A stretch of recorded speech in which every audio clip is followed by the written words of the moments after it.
Well, I guess I'll just leave Shiro in range. I died? Who uses Shiro? He had over 50 defense! Only 50 defense? I was on a defense tile! So, where to begin with Ayra? Ayra is definitely an enigma when it comes to the game of Fae. She's very popular by no stretch of the imagination because, well, she was a cool, badass sword woman, still is, got a really good refund, she was a menace back in the day, and she scores really high in TOL all the time, so you'd think by now she'd have at least one ult, right?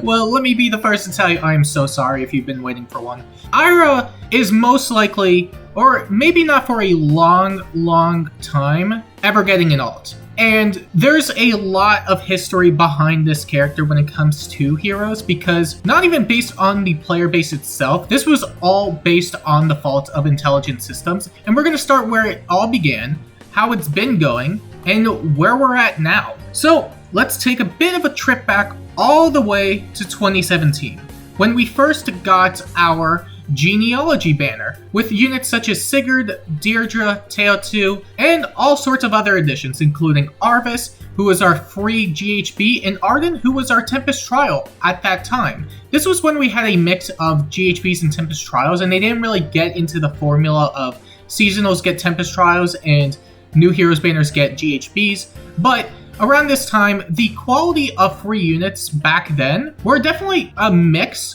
but they were ramping up quite dramatically, as before Arden, we ended up getting Black Knight, who was arguably one of the strongest units in the game at the time, because Black Luna with his bulk was really obnoxious to deal with. There was very little that you could do against him if you didn't have Reinhardt, and naturally people rose their expectations for freebie units, because now that we had Black Knight, what's stopping them from releasing somebody like Ayra, who wasn't on the main Sigurd banner? She was shown on the story maps, but nobody knew where she was coming from, because she wasn't the GHB, and they did see that she was going to be a bonus on the Tempest Trial, so naturally, people assumed that she was going to be free. And I don't think you could really blame them for thinking that, because, well, again, we had Black Knight, who was very good. And this really wouldn't have been a surprise, because we were due to get her somewhere, some way. However, the way people figured it out was not something they reacted greatly to, as the Tempest Trial was coming up, and they had to give out Ayra in some fashion so that we could use her for Tempest Trials if you didn't pull on the banner with Sigurd and co. However, what they decided to do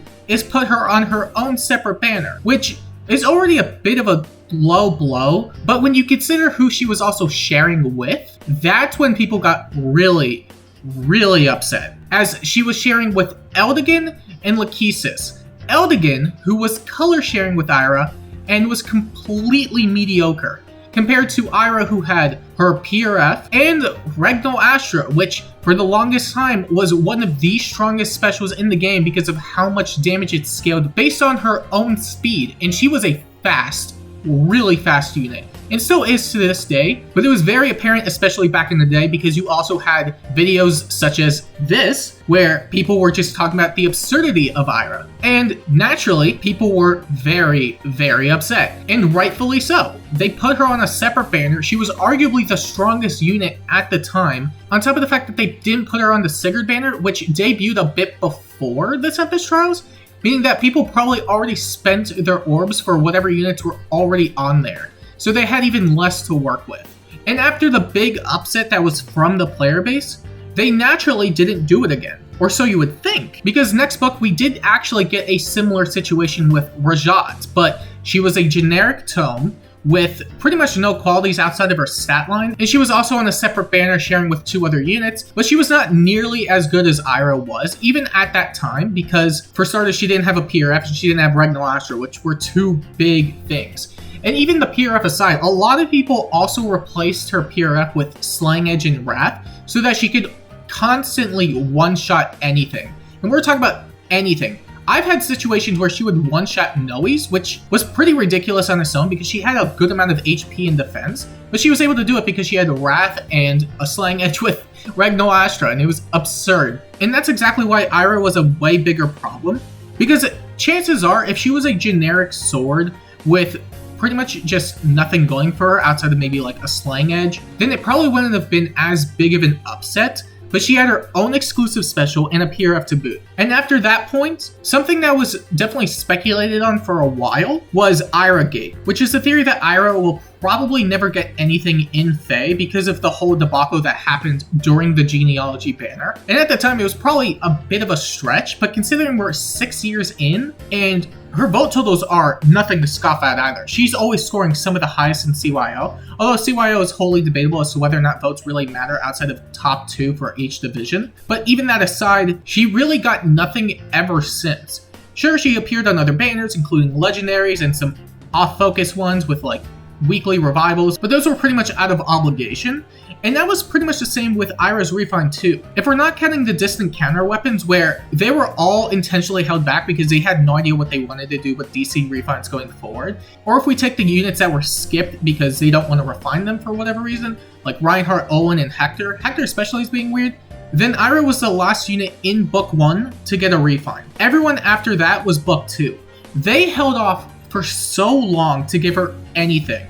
And obviously they couldn't really skip Ayra. Well, I guess they could have, but given that she was a 5-star of all that, and they always prioritize the 5-star refines over the 4-star refines when it comes to the priority of book refines, she should have gotten hers way earlier, but she didn't. She didn't get it until 2021, which I believe by that point was version 5.3. And after that point, the last Gen 1 or Book 1 refine that we got was a DC refine via Dorcas. But again, DC refines are its own category of discussion. The point being is that they really don't want to touch Ayra. And especially when it came to seasonals too, we've always had our fair share of genealogy banners. And prior to that, we also had the Masquerade banner with Sigurd and Eldigan and Lachesis. And then next time they were probably going to do Gen 2, which was also fair. But the one who appeared on the banner was Larce, who, to my knowledge, isn't nearly as popular as Ayra. But we've always had instances where units that probably aren't nearly as popular as others get alts or even prioritize in quality. You know, units such as Thief Nina or Duo Duma, stuff like that. They clearly weren't the most popular in their respective batch, but they were pretty much made leads in duos. But it was a Gen 2 banner, so they obviously had to put somebody on. And next year, we are going to get another Gen 1 banner, so Ayra had to be on it, right? Wrong. They completely axed the genealogy and Thracia seasonals. Because before that we had a mix of Ishtar and Reinhardt and Path of Radiance and all that stuff, but then they went full genealogy for 2 years, and then when it was back to Gen 1 time, they skipped it. And that's where we're at right now. It's not uncommon that very popular units, or units that get a lot of votes in CYO, don't get an alt of some sort. You know, units like Black Knight who score extremely high pretty much every year. Severa, who did get a spring alt but is still lacking her base variant. Tiki, who only got an alt because she won CYO. And then Ayra, who's always scoring really, really high. Honestly, I think the only way Ayra is ever going to get an alt is if she wins CYO. And I could be completely wrong in this. She could end up getting a seasonal or an alt literally the next banner that comes out. However, I think if they were really going to capitalize on Ayra, which they easily could have, they would have done so a long time ago. And I genuinely believe they don't really want to touch her for as much as they can. And this may be another scenario where if you want to see an Ayra alt, then you have to get her in the first or second place in CYO. And this isn't me trying to like promote or advocate for Ayra winning, but it's really weird seeing someone as popular as her just get nothing. And really that's all it boils down to. Is it all just a bunch of happenstance, or do they really just not want to touch her? You'll have to let me know what you think down below. I do think she should get an alt because she is really, really cool and very popular, but there's no telling if or when she's ever going to get it. And if you do want to see it, what kind of seasonal do you want? Or even do you want her to be like an Ascended or whatever the case may be? Just let me know what your thoughts are down below. And if there's anything you could take away from this video, it's that... Okay, so I basically gathered my list as to why Carla is just simply a better swordswoman than Ayra will ever be. For starters, I believe that the Vassal's Blade is a very overlooked weapon, and then there's Carla's...